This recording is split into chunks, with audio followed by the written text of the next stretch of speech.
Welcome to my class. I am Ali Munisa and junior lecturer for Allahabad High School and Junior College. Here I am available through WhatsApp and I am looking forward for the online classes meeting. Okay. Today's topic is from Civics of second year, that is first chapter, Indian Constitution and Historical Context. In this chapter, we will come to know that how the constitution is framed and when and why and what is the necessity of the constitution for a particular country or particular government. The Constitution of India, one of the best and the most powerful constitution in the modern world. It is a product of deliberations. Here the deliberation means the consider a strong and powerful thing or a something of content or subject.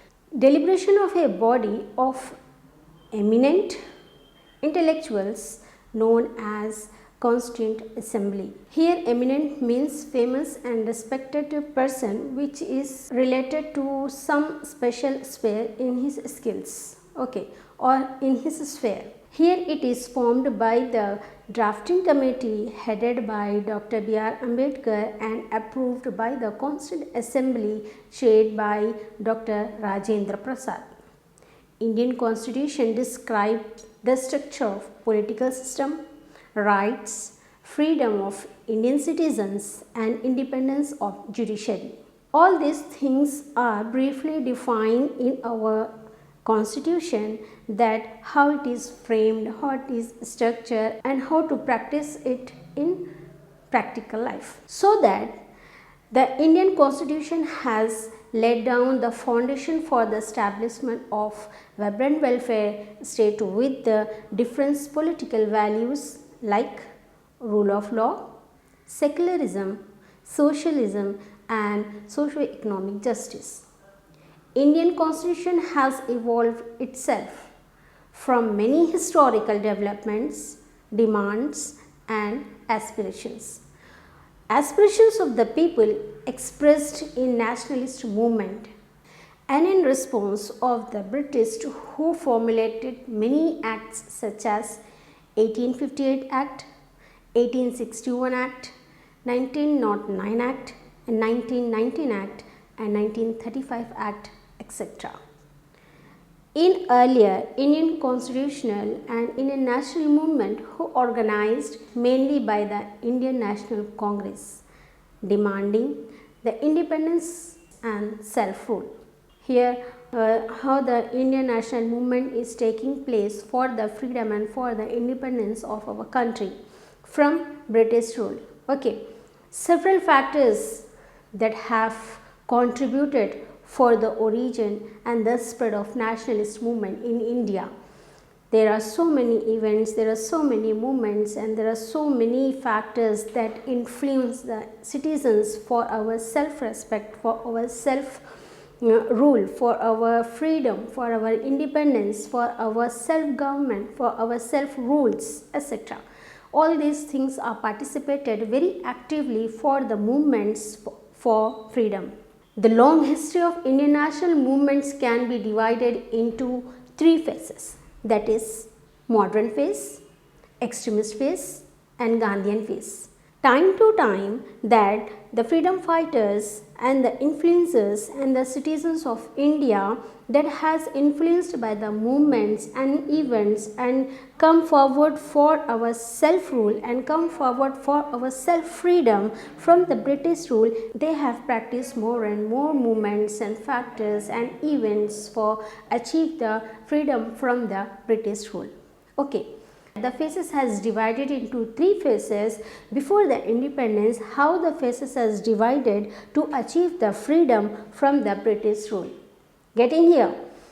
So that phases has namely as moderate phase, extremist phase and Gandhian phase, that based on the nature of demands and strategies followed in the movement and realizing the aspirations of the people.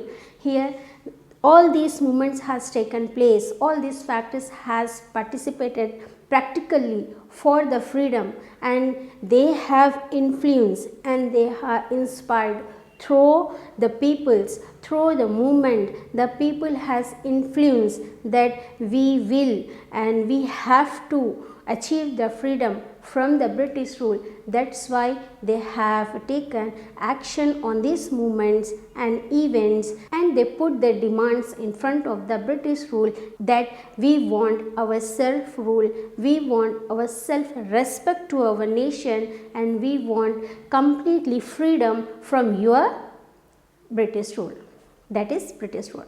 So that the aspirations, inspirations and strategies and demands has followed all these movements and events in history. After that only we come to achieve our freedom from the British rule. Get it here?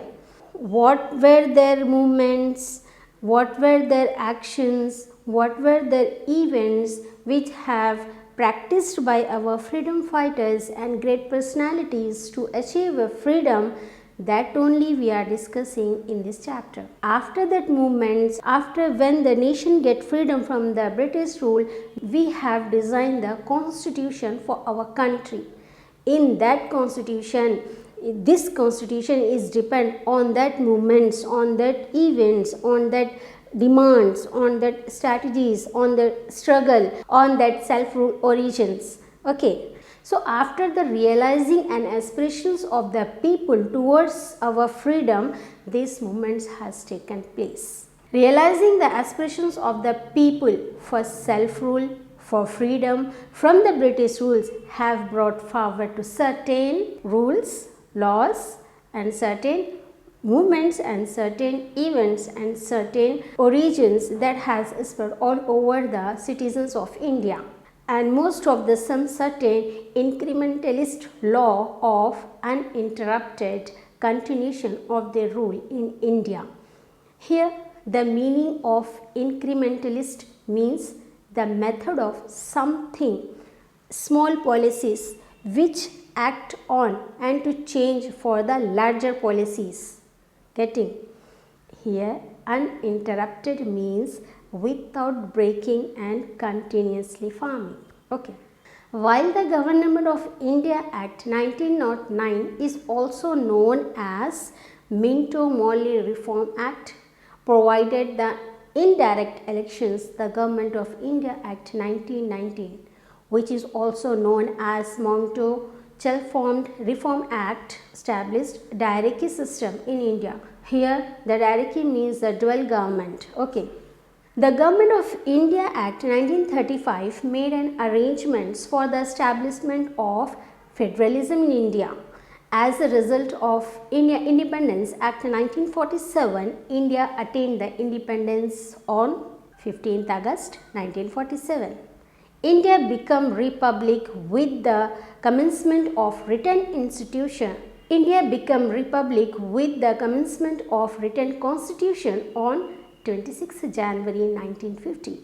Here the commencement means being of something, starting, beginning of something new. So that many amendment leaders having the extraordinary knowledge on legal, constitutional and political matters conversed in a constituent assembly and meticulously drafted on the constitution with the emphasis of democratic values. All the things are involving here as a written constitution which were held in the past and which were struggling for the freedom of our nation. So that all these points are noted and all these points are observed. After that only all these the rules and regulations and the constitution framing has done. See how much of that time has taken to frame a perfect constitution of our nation, that is 2 years, 11 months and 18 days. The historic objective resolutions that describe the basic philosophy of the Indian Constitution was moved in Constituent Assembly by Pandit Jawaharlal Nehru on 13th December 1946. The Indian Constitution declares India as sovereign, socialist, secular, democratic and republic, and it has provided parliamentary system of government for Indians. Of course, we know this very well. Today's government is running through all these policies and going very smoothly. For this purpose only, the Constitution has designed and framed for the running of smooth government and for the welfare of every citizen and welfare of every individual personality towards the nation and towards the patriotism. Okay. And many constitutional experts has described the Indian Constitution as most virtuous, most noblest and most idealist one in all over the world. As well, the known scholar and the noted expert of Indian Constitution has namely as the Gravel Austin. They observed the Indian Constitution and either directly aimed at furthering the goals of the social revolution or to attempt to foster his revolution by establishing the condition necessary for its achievement. Here, all over the world, and the scholars, philosophers, freedom fighters, and other governments are seeing our Indian Constitution as most virtuous. Here, virtuous means having more standard, noble standard, and high standard level. After the philosophy of this Garvelin, the philosophy of the Indian Constitution is reflected in its political ideals such as liberty, equality, rights, justice, fraternity, unity and integrity. All these special things are included and showing through the Indian Constitution that all these things are involving and including and interacting and interrelating towards the citizens of India. As noted that Indian Constitution has evolved and originated from the long-term struggles for self-rule, freedom in the international movements. This is the introduction towards our Indian Constitution, that our Indian Constitution has a structure through the struggles for the self-rule and for the freedom from British rule. Now we will discuss in detail that movements, when they took, how they took, and how they influence the citizens and how they wake up the citizens towards our self-rule and self-independence in our country only. All the movements and events, the first movement in our topic is that the Indian National Movement. So the Indian National Movement was organized during the period of 1857 to 1947 in both the ways, that is violent and non-violent forms. The growing discontent against the British rule was manifested violently in several civil rebellions, tribal uprisings and spoil ministries.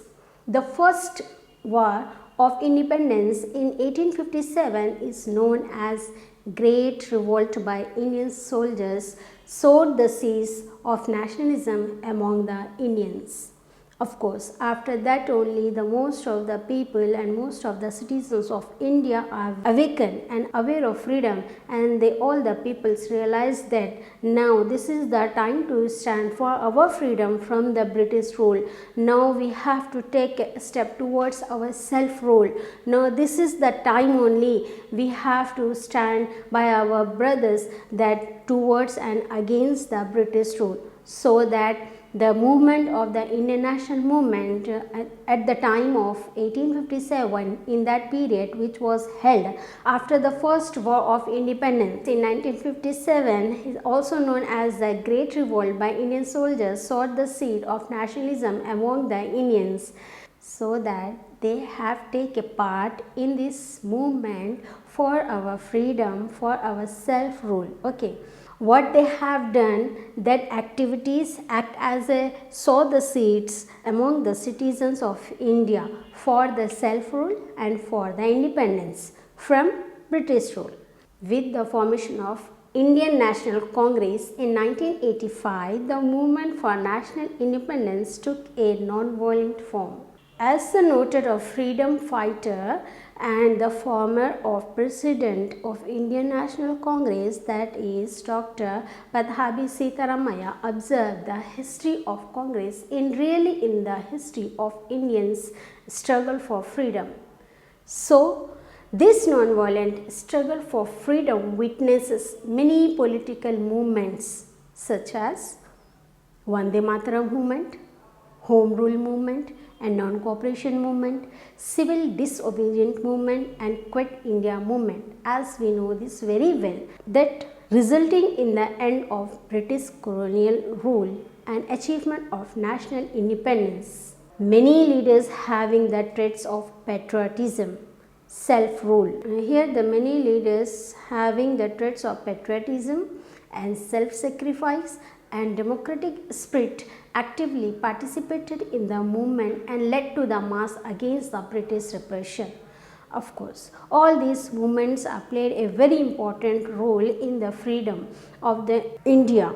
These movements played a very important role in achieving the freedom from the British and independence from the British rule, and for the self-rule and for the self-independence and for the self-government and for the self-nation. For this purpose, most of the freedom fighters has led to their sacrifices and highlight the democratic spirit against the British rulers. Now, the causes for the birth of Indian national movement.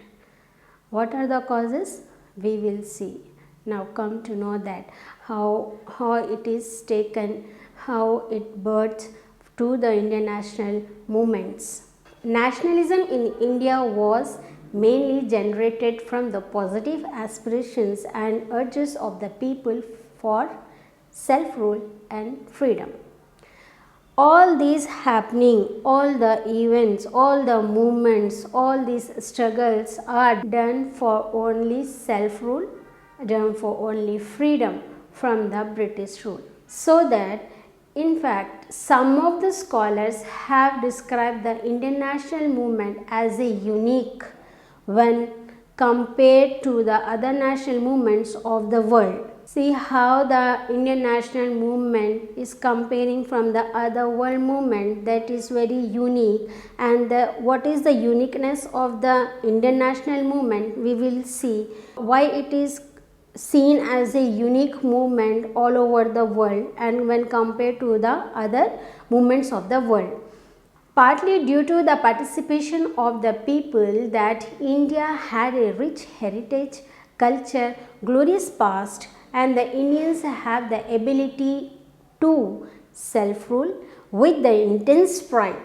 This psychological attribute along with the exploitative and repressive of British rule motivated the Indians to lead the strong national movement in India. So that all these things are come to lead the Indian national movements. British rule motivated the Indians to lead the strong national movement in India for these purposes only. A comprehensive understanding of the cause of the birth and the growth of the Indian national movement is necessary for knowing the development and the philosophy of the Indian Constitution. Okay. These are the main causes of the birth of an Indian national movement towards the freedom from British. The causes of the Indian national movement, the first point is that the British colonial rule. British rule in India had both the positive and negative impact on Indian society. When they are ruling over the India and over the people and over the citizens of India, they have ruled with the both the sides, that is positive and negative. But the British rule have introduced a concrete administrative structure with the several departments divided into a rational lines. Here some changes are coming. Notice and observe that how the British colonial rule has improved their rule over the citizens of India. The British had also introduced Indian Civil Services, that is ICS, and also created a vibrant judiciary system by drawing Indian Penal Code and Criminal Procedures Code. They have also provided the development infrastructures such as post and telegraphs, communications, railways and roadways, and certain measures of irrigation systems also. But the British had introduced certain social reforms also and enacted the national and positive enactment against the social evils and superstitions also. With their introductions of English education, by this way they taught the modernized Indian society with the Western culture. This is the positive points which have done by the British ruler toward the Indian society. Okay, in spite of these good things, Britishers had also followed practice like ruthless exploitation, social economic development of Indians and their living standards, concerns and repressions against the India. So, all these factors contributed to discontent against the British and motivated people towards undertake the national movements. When they are practicing the positive things, this is the very healthy practice for the Indian national society. But when they started discriminations, when they started the suppression, when they started the division between the peoples, people are aware that they are playing both the sides, positive and negative. The negative things inspire the peoples against the British rulers for the self-rule and for the freedom from their ruling. Get it? So, the British colonial rule, how they playing both the sides on the Indian society, but the negative side has aware the people towards the freedom, and they take the stand against the British rule for the self-rule and for our freedom. This is only the colonial British rule that is one cause for the national movement.